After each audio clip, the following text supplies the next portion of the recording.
মানিকগঞ্জ ২৫০ শয্যা বিশিষ্ট জেনারেল হাসপাতালে আশ্রয় নিতে গিয়ে ধর্ষণের শিকার হয়েছেন এমন অভিযোগ করেছেন এক গৃহবধূ। হাসপাতালের নিরাপত্তার দায়িত্বে থাকা ২ আনসার সদস্যের বিরুদ্ধে ধর্ষণের অভিযোগ আনা হয়। এ ঘটনায় আনসার সদস্য শাহাদাত হোসেন ও আবু সাইদকে আটক করেছে সদর থানা পুলিশ। নির্যাতনের শিকার গৃহবধূ জানান, রবিবার রাতে স্বামীর ভ্যানে নারায়ণগঞ্জ থেকে মানিকগঞ্জের বেতিলায় যাচ্ছিলেন। রাত ৩টার দিকে ভ্যানের চার্জ শেষ হয়ে যাওয়ায় তারা সদর হাসপাতালে আশ্রয় নেন। এ সময় হাসপাতালের নিরাপত্তার দায়িত্বে থাকা ২ আনসার সদস্য তাদেরকে নানাভাবে জিজ্ঞাসাবাদ করে।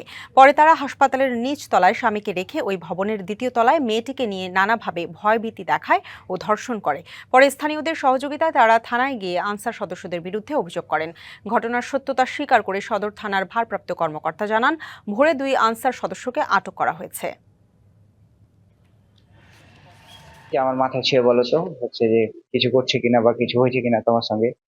ওনার মাথাতে আমি হাত দিয়ে বলি যে তোমাকে ছাড়বো না, বলো সত্যতা। এক পর্যায়ে হচ্ছে কেঁদে দেয় বলে জানা আমার সঙ্গে এগুলো করছে।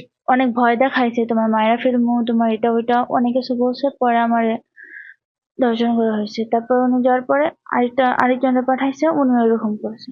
সমস্ত আনসার সদস্যকে দাঁড় করাইয়ে মেয়ের সামনে দিলে মেয়ে নিজেই শনাক্ত করে যে এই ২ জন আনসার সদস্য এই ঘটনাটা করে। তখন আমাদের টিম ওই ২ জনকে আটক করে। মেয়ের গার্জিয়ানরা আসতেছে, তারা আসলে অভিযোগ পেলে আমরা আইনগতভাবে মামলা বা পরবর্তী কার্যক্রম